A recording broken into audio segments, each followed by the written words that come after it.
Hi, everyone. Before we get to today's podcast, I want to let you know a couple of things. First, we're going to be taking a couple of weeks off for the holidays, and then we'll be back with new episodes starting in mid-January. We'll begin with a two-part special connecting the legacy of slavery and Jim Crow to issues of health, wealth, and violence in the African American community today. And we'll be exploring what steps can be taken at the local, state, and national level to make reparations for this legacy. Lastly, if you've appreciated this series and would like to help us continue this work in the coming year, please consider making a tax-deductible donation to our nonprofit organization by visiting reckoningradio.org/donate. You can make a one-time contribution or a monthly donation of any size, and all of it will enable us to continue bringing you this podcast for another season. That's reckoningradio.org/donate. Now here's this week's podcast. This is The Reckoning. I'm Dan Gediman. In our last episode, we heard the remarkable story of Henrietta Wood, an enslaved woman who became free, but was then kidnapped and sold back into slavery by a man named Zebulon Ward, who she eventually sued in court successfully for reparations. In this episode of our podcast, we'll learn more about this man. In addition to being a kidnapper, a slave trader, and the enslaver of at least 27 people, Ward also made a fortune as a pioneer of the convict leasing system, which through a loophole in the 13th Amendment continued slavery by another name and made men like Zebulon Ward very rich. This is The Reckoning.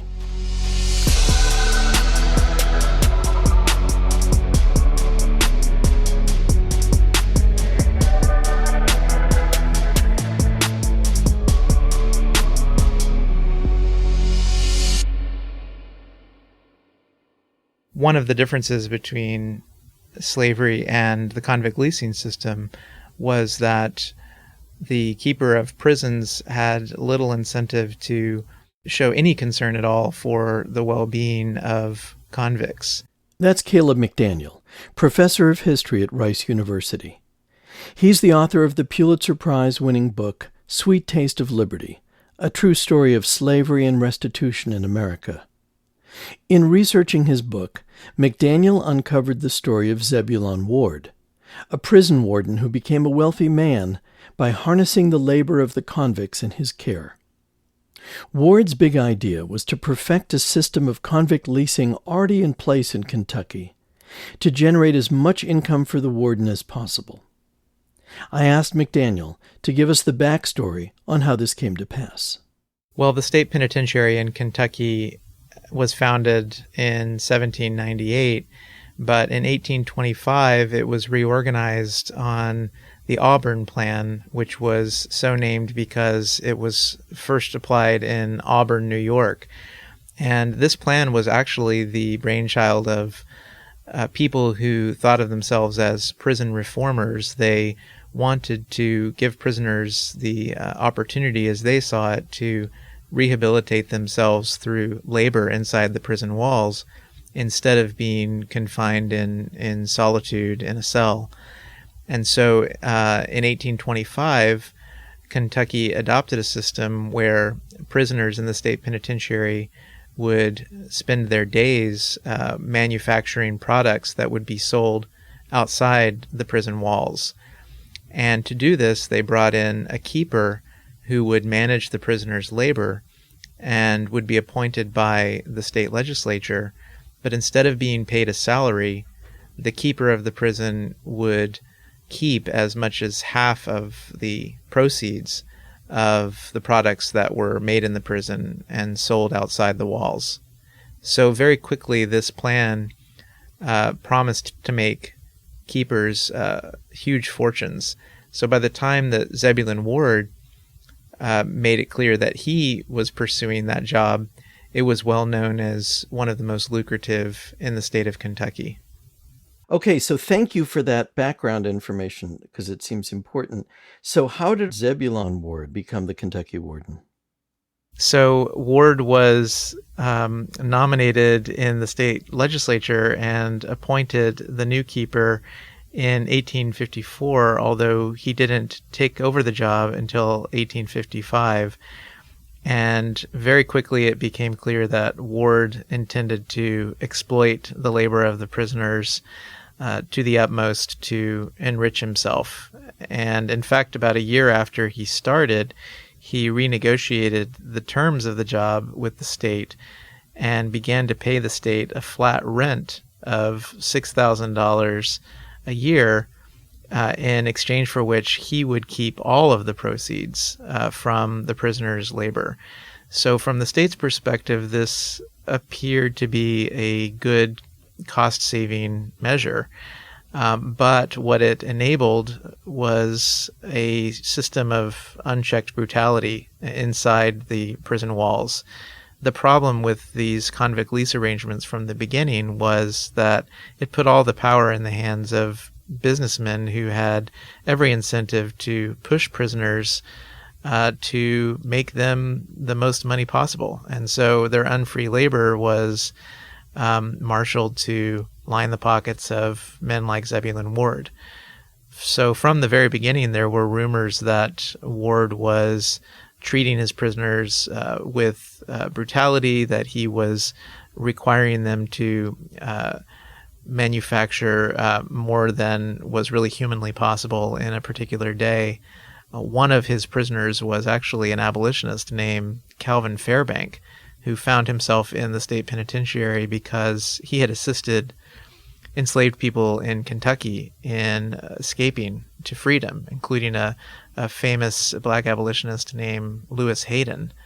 And Fairbank later wrote a memoir about the time that he spent in the penitentiary under Ward's regime, and he compared Ward to an overseer on a plantation and said that the power that he was given over his prisoners was almost as unchecked as a slave master had over slaves. Zeb Ward became warden of the prison in 1854. He leased it at $6,000 a year and made $100,000 out of the lease in 4 years. To do this, he literally killed 250 out of 375 prisoners. Ward was one of the strongest men I ever knew. Physically handsome, socially magnetic, but utterly devoid of heart or conscience. He was a gambler, libertine, and murderer under cover of the law. When he took the keys of the prison, he said, "Men, I'm a man of few words and prompt action. I came here to make money, and I'll do it if I kill you all." He was as good as his promise. All the floggings I received under Ward were for failure to perform the tasks set for me to do, generally weaving hemp. 208 yards a day being what I was expected to perform, an utter impossibility. I was whipped, bowed over a chair or some other object, often 70 lashes 4 times a day. Every 10 blows, inflicting pain worse than death. Once, I received 107 blows at one time, particles of flesh being thrown upon the wall several feet away. The other prisoners fared the same as I did when they failed to accomplish the work laid out for them. I have seen new men fall at their work, weak from flogging, and when taken to the hospital, die before morning from pneumonia and the strap. Younger and stronger men than I cut their throats and poisoned and hung themselves to escape the burdens thrust upon them. It strikes me that the difference between a slave owner and a prison warden in this situation is that, theoretically, the slave owner would have a nominal concern for the health of their slave because if they drove them to death, they would lose the equity that they had in that slave. Whereas the warden, if they drove someone to death from overwork, malnourishment, whatever, no big deal. Yeah. One of the differences between slavery and the convict leasing system was that the keeper of prisons had little incentive to show any concern at all for the well-being of convicts. Someone who owned a slave at least had a nominal interest in maintaining that person alive in order to keep the capital that inhered in that person. But in the case of a convict leasing system like Ward's, deaths became depressingly common in these penitentiaries. In fact, annual deaths at the Kentucky State Penitentiary grew over the course of Ward's tenure there, peaking at 23 in 1858, which was almost a tenth of the whole population. And after Ward left the prison, investigators who came to look at his records found that the rate of mortality was higher than it had ever been in the history of the state penitentiary. That really foretold the future of convict leasing in the postbellum South as well. In fact, it was said that people who leased convicts from southern states were so unconcerned about the deaths of prisoners that they said, if one dies, they could just go get another from the state. So when he takes over the Kentucky prison in 1855, what commercial activity were the prisoners engaged in that he was benefiting from? What were they doing, or what were they making? The main thing that prisoners were making under Ward's regime in the Kentucky State Penitentiary were hempen products. So rope and bagging for cotton bales that would be sold down the river. And so Ward made a very lucrative career of producing bagging that was marked with his name, the Z Ward brand. And so most of the prisoners would have been weaving this hemp into various hemp products. Most of the hemp was grown there in Kentucky, often by enslaved people who would break the hemp, and then it would be brought to Frankfurt and manufactured into hempen goods.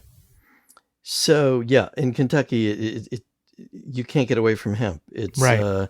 It's grown by slaves. It's manufactured by slaves. And then what is it used for?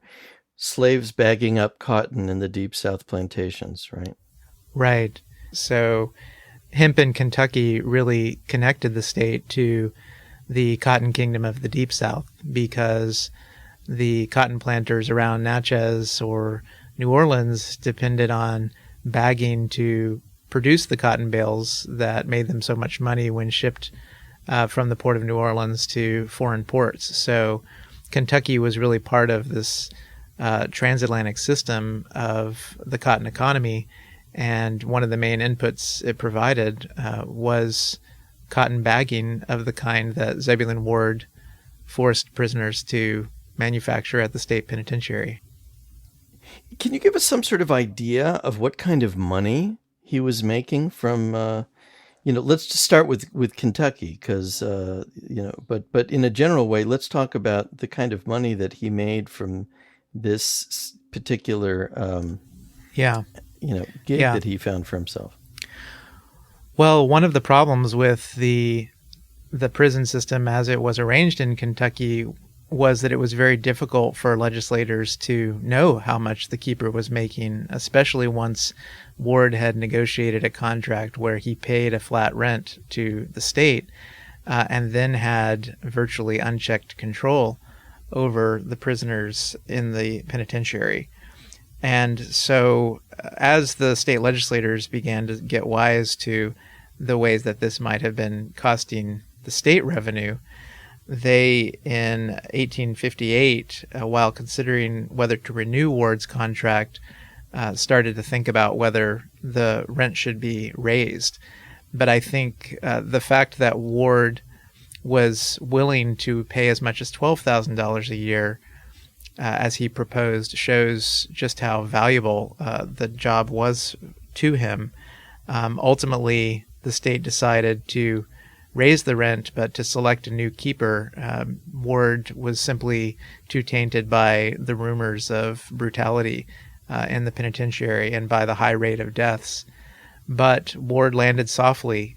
He retired to Versailles and a sprawling farm in Woodford County, where he had the wealth now to raise thoroughbred horses. And by some estimates, he had made from $50,000 to $75,000 in just a few years as keeper in Frankfurt.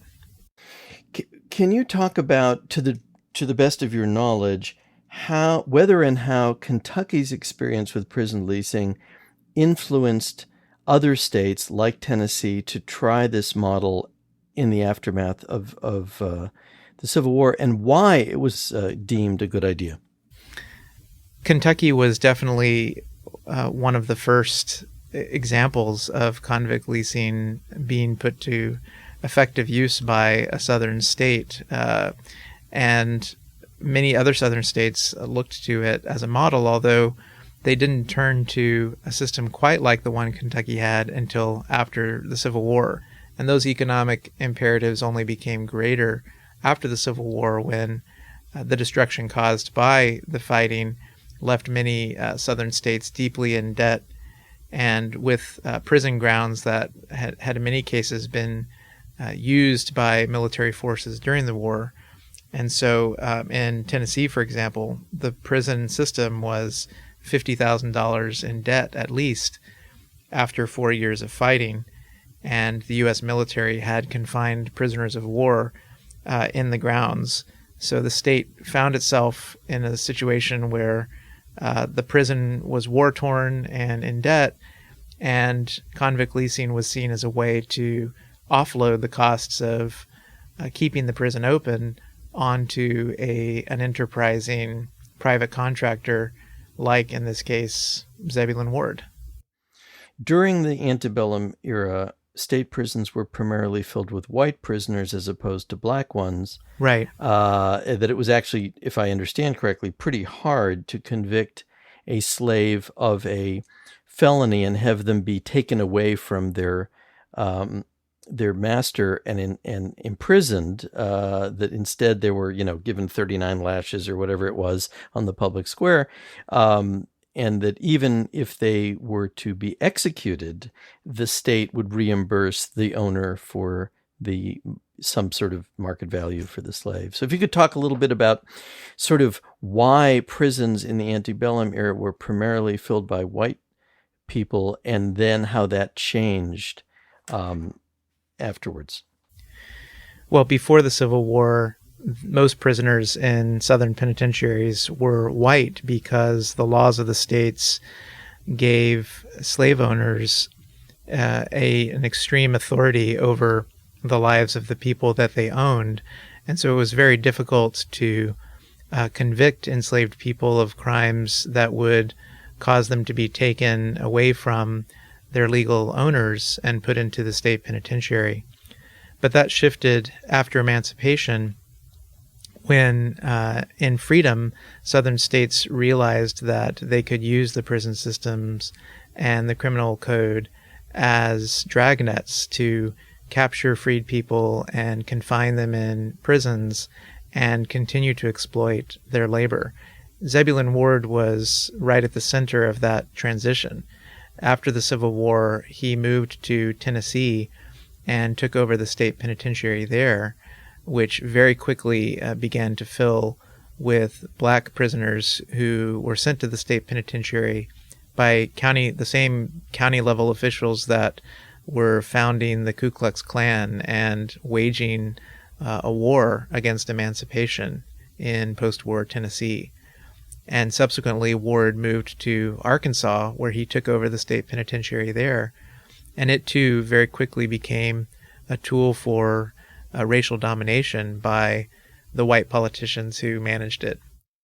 2 years after Ward took over leasing the Arkansas prison, a Little Rock newspaper ran an expose into Ward's mistreatment of the prisoners. As a result, the state launched an investigation into the allegations.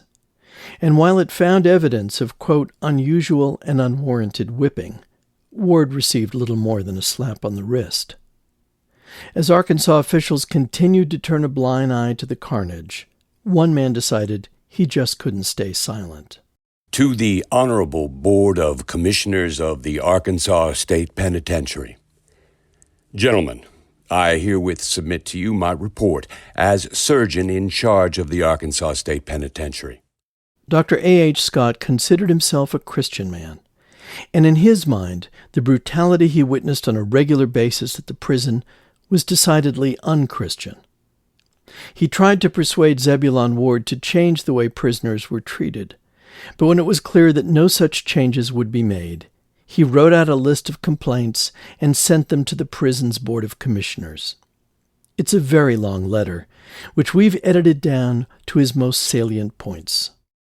First, the prisoners of the Arkansas State Penitentiary are improperly nourished. They are fed incessantly upon poor beef, which generates the largest percentage of disease known in the institution.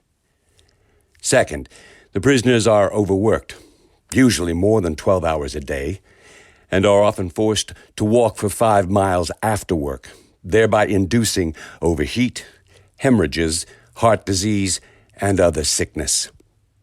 Third, a very large percent of prisoners bear marks of extreme violence upon their persons, some of them for months after its infliction. Fourth, the sick are not furnished with proper diet, clean wards, or bedding. But the most outrageous practice is that of starving the sick to death.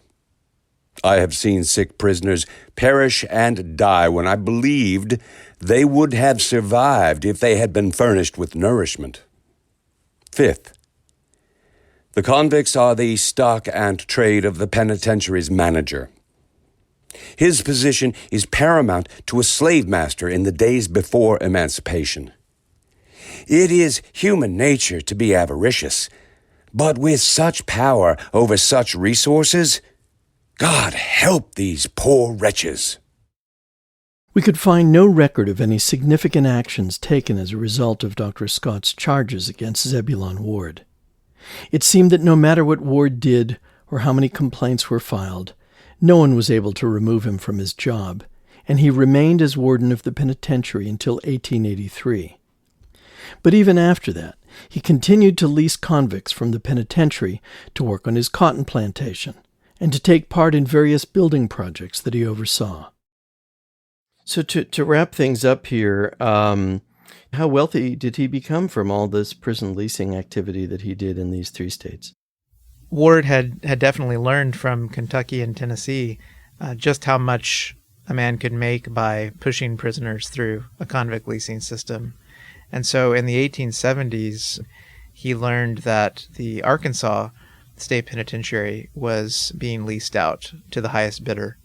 So he moved to Little Rock and took over the 3rd penitentiary that he had run, and it was the one that made him the wealthiest. By the time he died in the 1890s, he left behind an estate that was worth at least $600,000 to his family, and that would have made him a multimillionaire in today's terms. So it was a very lucrative business, but a brutal one that Zebulon Ward had gotten into.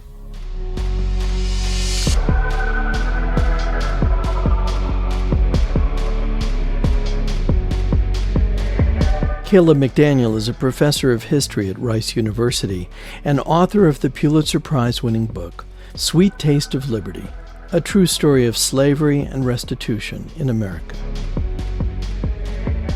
The Reckoning was written and produced by me, Dan Getteman. Our production team includes editor Loretta Williams, producer Nancy Rosenbaum, and assistant producer Rhonda Rogers Van Dyke. We had legal assistance from the Dinsmore and SKO law firms. Our theme music was composed by Ja'Cory 1200 Arthur, and voice actor Alec Voles read the words of Calvin Fairbank and A.H. Scott. Major funding for this series was provided by the Community Foundation of Louisville, the Snowy Owl Foundation, and Eleanor Bingham Miller. Special thanks to the Filson Historical Society, Dr. George Wright, and especially to Val Jones. If you like this podcast, please go to Apple Podcasts or wherever you found our series and leave a review telling what you liked. That'll help other listeners find this podcast in the future. And for an even deeper dive into this subject matter, please visit our website, reckoningradio.org, where you can find a detailed bibliography, free educational curricula, and over 100 oral histories of formerly enslaved Kentuckians.